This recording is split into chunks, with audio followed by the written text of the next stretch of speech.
준비 찬양 앞에 할 때 기쁘다 구주 오셨네.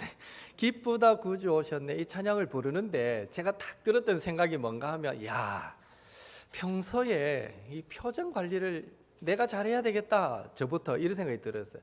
여러분, 찬양은 막 박수 치면서 기쁘다 구주 하는데 표정은요 다 굳어 있어요. 기쁘다 구주 이래 하고, 아마 여러분 마음은 기쁘게 찬양했을 거예요. 근데 표정은 전혀 안 기뻐요. 우리의 표정이 그렇게 굳어갈 수 있겠구나. 이왕이면 평소에도 행복한 표정이면 얼마나 좋을까. 저부터 그렇게 연습해야겠다, 이 생각이 문득 들었습니다. 참 기쁜, 어쩌면 우리 기독교 절기 중에 가장 기쁜 절기가 오늘 내일 이어지는 성탄절인 것 같습니다. 하여튼 성탄의 축복이, 은혜가 저와 여러분 개개인 심령과 가정 위에 충만하게 넘치기를 예수님의 이름으로 축복합니다. 오늘 본문은 사가랴의 노래라는 제목이 붙은 말씀입니다.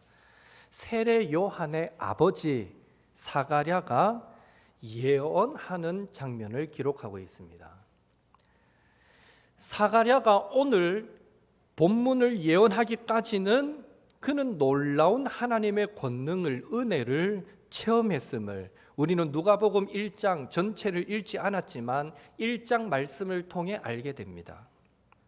사가랴는 이스라엘의 제사장으로서 그의 아내 엘리사벳과 더불어서 하나님 앞에 의로운 사람이었고, 또 하나님의 말씀에 온전히 순종하며 살던 경건한 사람이었습니다. 예수님 당시에 성전 제사장뿐 아니라 바리새인, 서기관들이 모두 세례 요한에게 독사의 자식들아 하는 이런 비판을 받았고, 예수님께는 화 있을진저 외식하는 자들아 하는 이 책망을 받았던 것을 전제할 때에, 이 사가랴가 제사장임에도 불구하고 하나님으로부터 의롭다라는 평가를 받았다는 것은 그가 다른 제사장들과는 구별된 경건한 삶을 살았다라는 것을 알 수 있습니다. 다시 말해 사가랴와 엘리사벳은 율법의 계명을 문자적으로 지키기에 급급한 삶이 아니라 그 계명을 주신 이유와 목적을 알고 하나님 사랑, 이웃 사랑을 직접 삶으로 실천하며 살아가던 사람이었다라는 것입니다. 따라서 구원자 예수님이 이 땅에 오실 길을 준비하는 자의 사명을 받은, 예수님이 이 땅에 오실 길을 준비하는 사명을 받은 세례 요한이 의로운 사람이었던 이 제사장 사가랴와 엘리사벳 사이에서 태어난 것은 결코 우연이 아닌 것입니다. 하나님께서 아무리 눈 닦고 찾아봐도 세례 요한의 부모가 될 사람은 사가랴 제사장 가정밖에 없었던 것입니다. 하나님은 그 가정 외에는 적합한 가정을 찾지 못했던 것입니다. 그래서 사가랴 제사장의 가정이 하나님의 선택을 받은 것이죠. 예수님의 오실 길을 준비하는 세례 요한이 태어날 가정으로 선택되었던 것입니다. 그러나 제사장 사가랴와 엘리사벳의 가정에는 한 가지 문제가 있었습니다. 누가복음 1장 7절 같이 읽습니다. 엘리사벳이 잉태를 못함으로 그들에게 자식이 없고 두 사람의 나이가 많더라.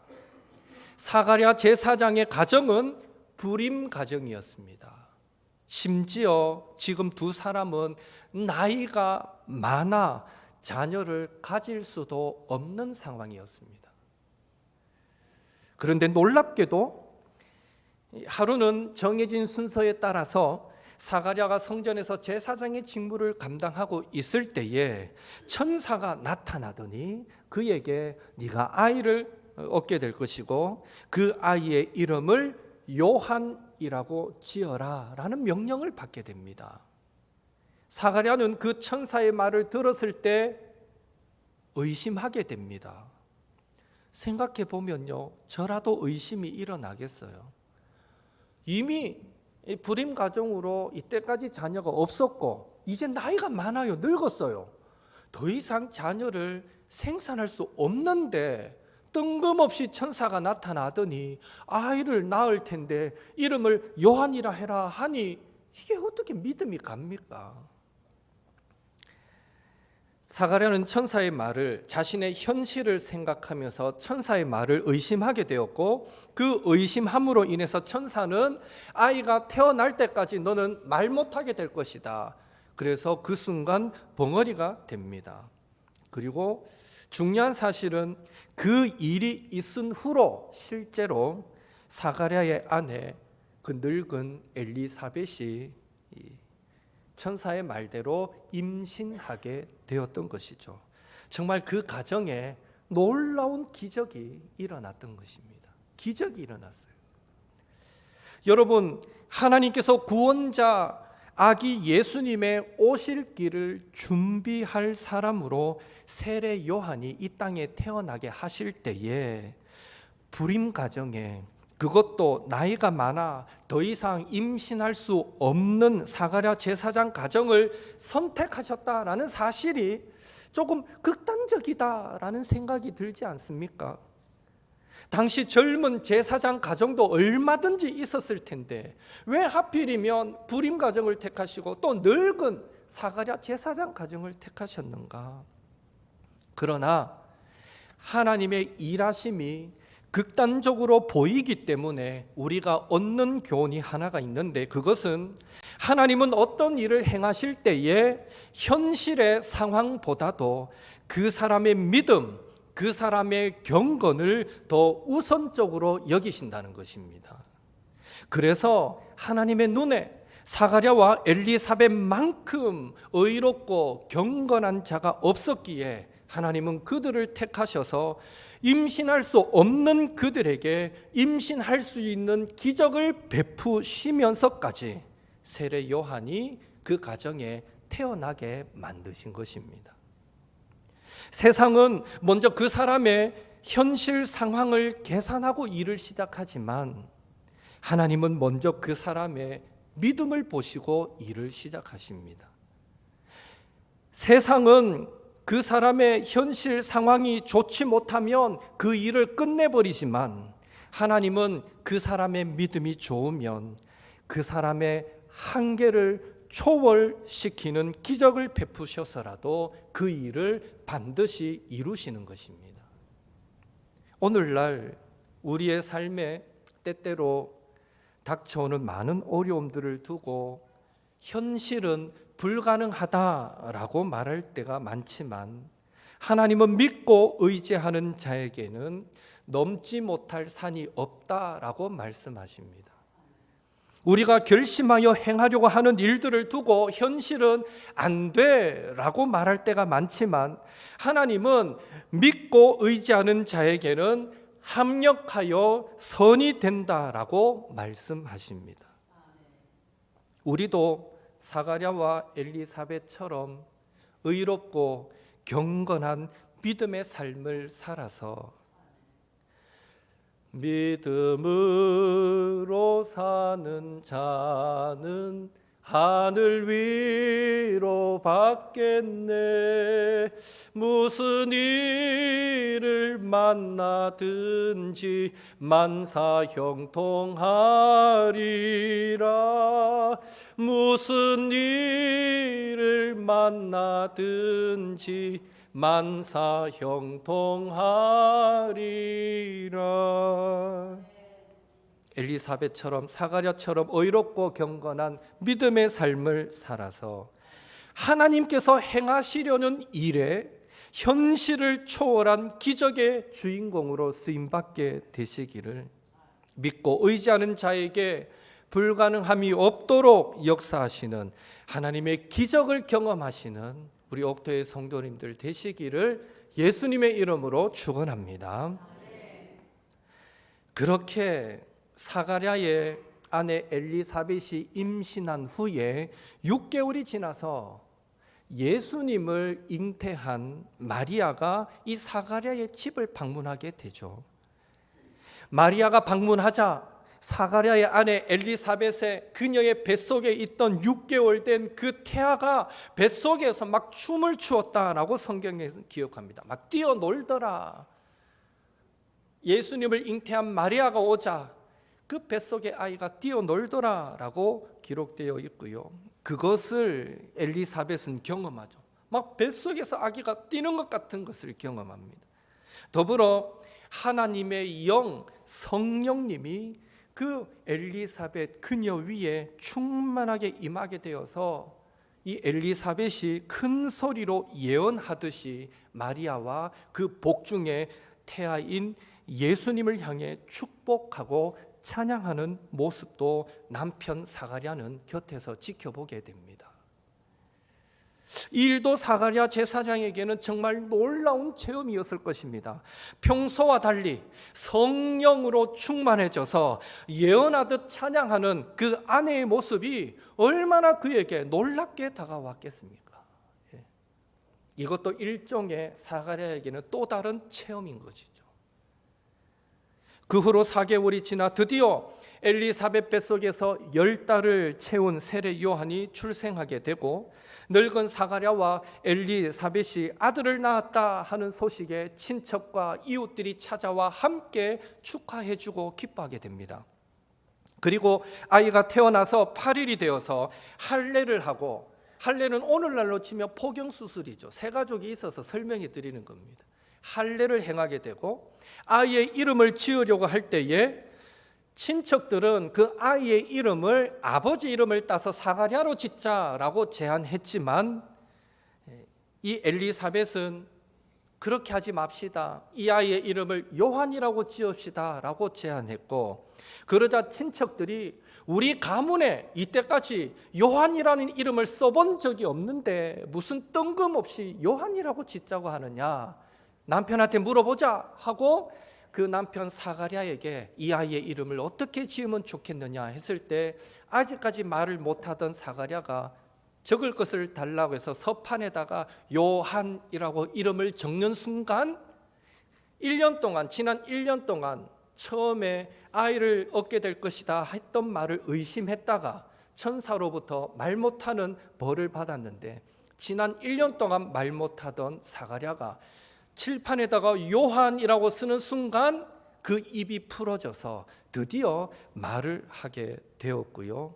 말하게 된 그 순간 오늘 우리가 읽었던 본문처럼 지난 1년 동안 자신에게 이루어졌던 놀라운 일들을 생각하면서 사가랴가 소리 높여 하나님을 찬송하고 예언하는 것이 우리가 읽었던 본문의 말씀입니다. 사가랴의 찬양은 크게 세 가지였습니다. 첫째, 사가랴는 하나님은 당신의 백성을 돌보사 속량하신다라고 찬양하고 있습니다. 68절 같이 읽겠습니다. 찬송하리로다 주 이스라엘의 하나님이여 그 백성을 돌보사 속량하시며. 구약 성경을 통해서 발견하는 하나님은요, 먼저 찾아오셔서 자기 백성을 돌보시는 하나님입니다.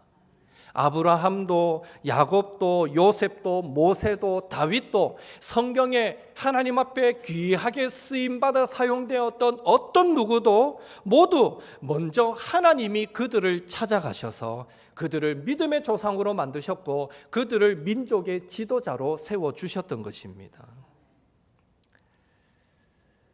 그런 사랑의 하나님께서 온 인류를 돌보시고 구원하기 위해 이제 직접 인간의 몸을 입고 이 세상에 내려오셨는데, 먼저 찾아오셨는데 그분이 바로 예수님이신 것입니다. 그래서 사가랴는 78절, 79절에서 하나님이 그 백성을 긍휼히 여기셔서 이 땅에 구원자 예수님을 보내주신 것, 그리고 예수님 앞서서 세례 요한을 보내주신 것을 마치 힘있게 떠오르는 해가 어둠에 임하는 것 같다고 표현하고 있습니다. 다시 말해 캄캄하다가도 해가 떠오르면 그 떠오르는 순간 그 어둠이 온데간데 없이 사라지듯이 아기 예수님의 탄생하심은 절망과 죽음 가운데 있는 자들을 긍휼히 여기셔서 직접 찾아오셔서 참 평강과 소망의 길로 인도하시는 하나님을 잘 보여주고 있는 것입니다. 그런 의미에서 예수님을 나의 구주, 나의 하나님으로 고백하는 저와 여러분도 이미 먼저 찾아오시는 하나님, 직접 찾아오셔서 돌보시고 구원해 주시는 하나님을 경험한 자들이다라고 말할 수 있을 것입니다. 여기서도 우리가 하나 얻을 수 있는 교훈은 오늘 우리가 아기 예수님의 탄생을 통해 찾아오셔서 돌보시는 하나님을 경험했기에 우리의 삶 역시 이제는 찾아가서 돌보는 삶이 되어야 한다라는 것입니다. 사랑하는 성도 여러분, 장차 세상 마지막 날 심판의 때에 예수님이 심판주로 이 땅에 오실 때 우리를 심판하실 기준이 무엇일까요? 그것은 바로 고난과 어려움 가운데 있는 자들을 찾아가 돌보았는가, 그렇지 못한가가 기준이 된다는 것입니다. 이 사실을 잘 증명해 주는 말씀이 마태복음 25장에 나오는 양과 염소의 비유입니다. 예수님은 최후 심판의 장면을 양과 염소의 비유로 말씀해 주셨는데요, 거기에 보면 모든 사람을, 마지막 날 심판 때의 모든 사람을 두 종류로 구분합니다.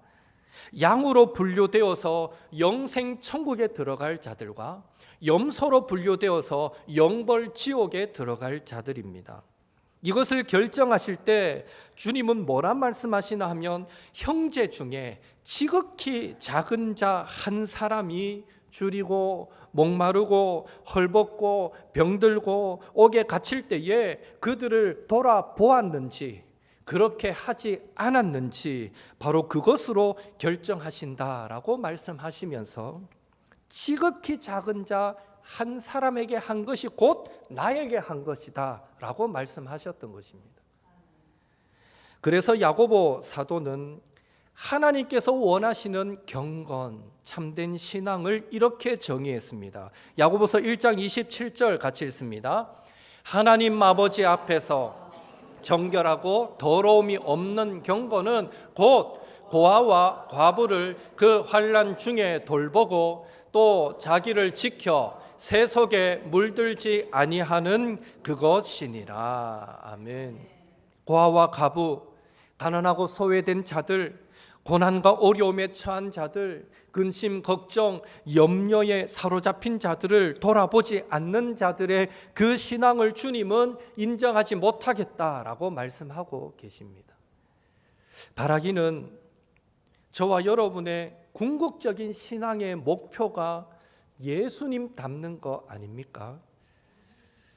예수님 닮는 것이라면 어둠과 죽음 가운데 있는 나를 찾아오신 그 예수님을 본받아 우리도 환난 가운데 있는 자들을 찾아가 돌보는 것이 예수님을 닮아가는 핵심 요소라는 것을 기억하시고 이 추운 겨울, 이 연말 연시에 가깝게는 연로하신 부모님의 그 영혼과 육체가 평안한지를, 내 형제 자매들은 평안한지, 내 남편과 아내와 자녀들에게는 근심 걱정이 없는지, 더 나아가 내 이웃에 헐벗고 굶주리고 심한 정신적인 압박 가운데 고난받는 자들은 없는지 돌아보시고, 만약 우리의 눈에도 그러한 사람들이 보인다면 예수님처럼 찾아가 그들을 사랑으로 돌보고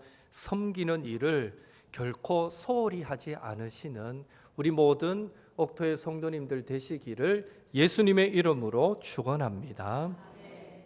둘째로 사가랴는 하나님은 우리를 원수에게서 구원하신다라고 찬양하고 있습니다. 69절 같이 읽겠습니다. 우리를 위하여 구원의 뿔을 그 종 다윗의 집에 일으켰으니. 여기 구원의 뿔이라는 말은 신명기 33장에 보면 모세가 이제 죽음을 앞두고 이스라엘 백성을 축복할 때에 특별히 요셉의 두 아들로 인해서 만들어졌던 에브라임 지파, 므낫세 지파를 축복할 때 그 두 지파가 들소의 뿔 같아서 들소가 뿔로 들이받아 적을 공격하고 무찌르듯이 그렇게 에브라임 지파, 므낫세 지파가 많은 민족들을 정복하여 땅끝까지 이르게 되리라 라고 표현할 때 사용했던 말입니다. 결국 이 구원의 뿔이라는 말은 놀라운 힘으로 적을 물리쳐 구원하는 것을 의미합니다. 따라서 구원의 뿔은 궁극적으로 예수님께서 크신 능력으로 우리를 그리고 온 세상을 구원해 주실 것을 말씀해 주고 있는 것입니다. 그렇다면 예수님은 무엇으로부터 우리를 구원해 주십니까?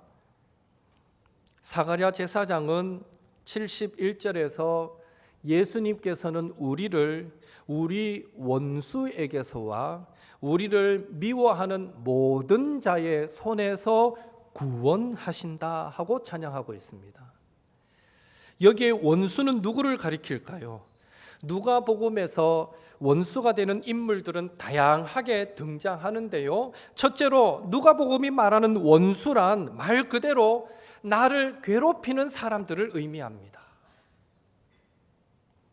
만약 지금 여러분에게 누군가로부터 괴롭힘을 당하고 있다면 여러분이 하나님께서 여러분의 원수를 어떻게 갚아주시기를 원하십니까? 눈에는 눈, 이에는 이 하면서 여러분을 대신해서 하나님이 그 나를 괴롭히는 자들을 복수해 주시기를 원하십니까?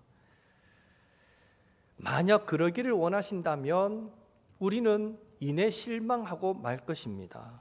왜 그렇습니까? 누가복음 6장 35절 같이 읽겠습니다.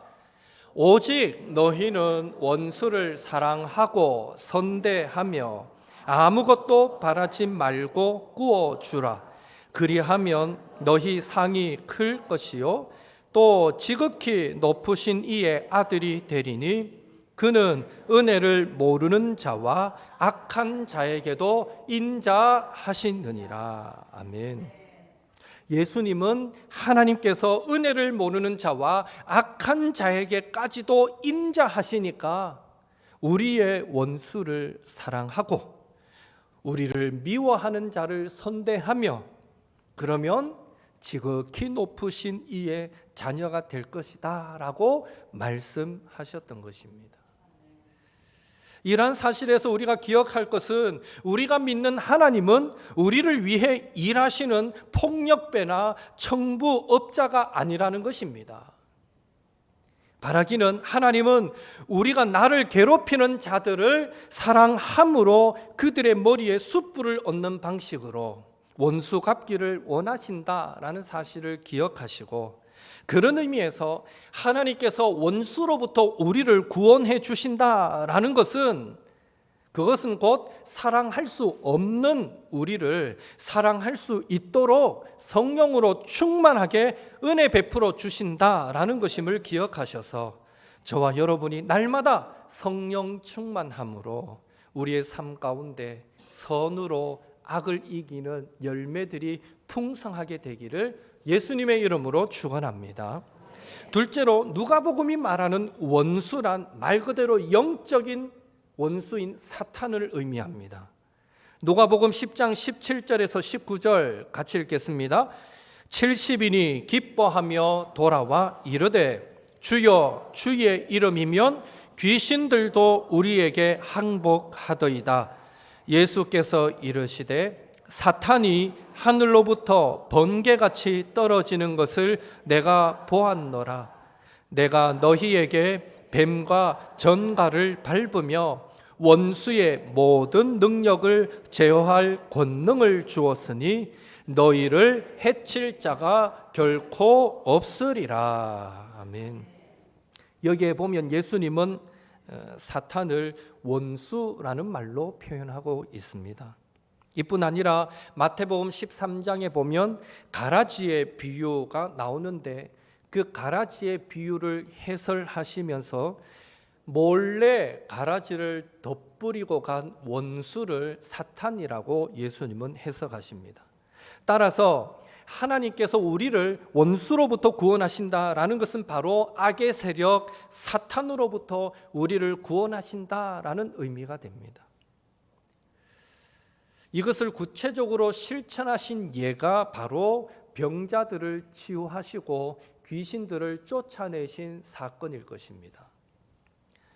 누가복음 13장 11절 이하를 보면 예수님은 18년 동안 병을 앓으며 꼬부라져서 조금도 펴지 못하던 그 여인에 대해서 18년 동안 귀신에게 매인바 되었다라고 말씀하셨습니다. 결국 예수님이 이 여인을 고쳐주신 일은 사탄의 속박으로부터 해방시켜 주신 사건이 되었던 것입니다. 그리고 베드로도 사도행전 10장 38절에서 예수님이 마귀에게 눌린 모든 사람을 고치셨다라고 증언하고 있습니다. 물론 오해가 없으셔야 할 것은 모든 질병이 사탄 마귀로부터 오지는 않습니다. 다만 많은 경우에 우리 육신의 질병까지도 우리의 죄로 인해 사탄으로부터 올 수 있다라는 사실을 우리는 간과하지 말아야 하는 것입니다. 이렇게 우리를 마귀 사탄에게서 구원하시는 이 예수님의 사역은 구약 이사야 61장 1절에 이미 예수님이 행하실 일들로 예언되어 있습니다. 함께 읽겠습니다.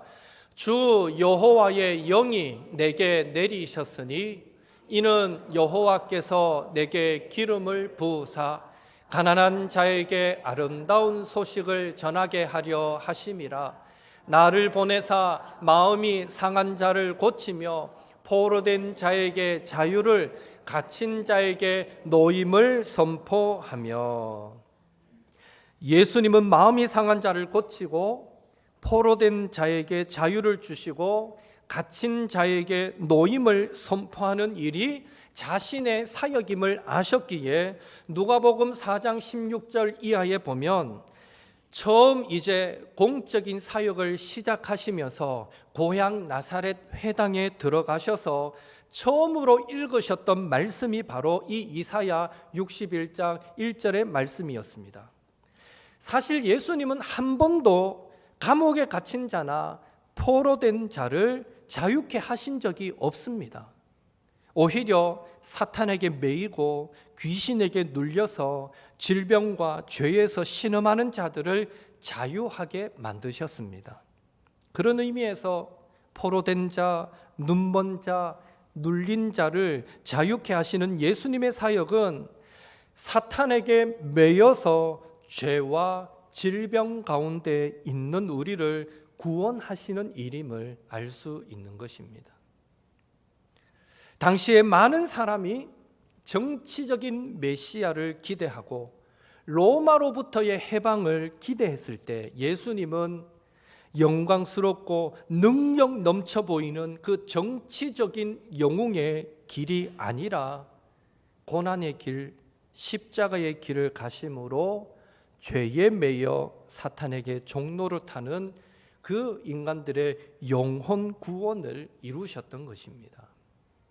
바라기는 오늘 저와 여러분이 천국 백성 될 수 있었던 것도 예수님께서 친히 인간의 몸을 입고 이 땅에 오셔서 십자가를 지심으로 우리의 원수 사탄의 권세를 멸하시고 우리를 구원해 주셨기 때문임을 기억하시고, 이후로 더욱 주님 안에 거하셔서 날마다 우리의 영혼을 공격해 오는 사탄의 유혹과 시험으로부터 싸워 승리하시고, 더불어 우리의 연약함과 우리의 질병으로부터도 자유케 하시는 은혜를 누리시는 우리 옥토의 성도님들 되시기를 예수님의 이름으로 축원합니다. 이제 마지막으로 사가랴는 하나님은 언약을 기억하십니다 하고 찬송하고 있습니다. 72절 73절 같이 읽습니다. 우리 조상을 긍휼히 여기시며 그 거룩한 언약을 기억하셨으니 곧 우리 조상 아브라함에게 하신 맹세라.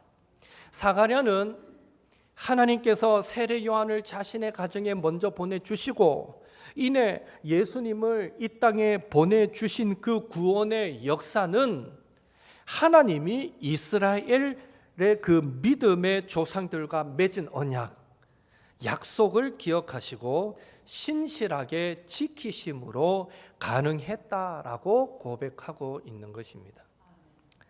하나님이 이스라엘 백성들을 출애굽시키려고 작정하신 것도 출애굽기 2장 23절에서 25절에 보니까 하나님께서 이스라엘 백성들의 그 부르짖음을 들으시고 아브라함과 이삭과 야곱에게 하신 언약, 그 약속을 기억하셨기 때문이다라고 말씀하고 있습니다. 그렇다고 해서 하나님께서 이스라엘 백성이 부르짖기 전까지는 그 언약을 까맣게 잊고 계시다가 기도 소리를 듣고서야 그 언약을 기억하셨다는 말은 아닙니다. 하나님은 이스라엘 백성을 한시도 잊은 적이 없습니다. 이사야 49장 14절에서 16절이 그것을 잘 말씀해 주고 있습니다. 같이 읽겠습니다. 오직 시온이 이르기를 여호와께서 나를 버리시며 주께서 나를 잊으셨다 하였거니와 여인이 어찌 그 젖 먹는 자식을 잊겠으며 자기 태에서 난 아들을 긍휼히 여기지 않겠느냐. 그들은 혹시 잊을지라도 나는 너를 잊지 아니할 것이라.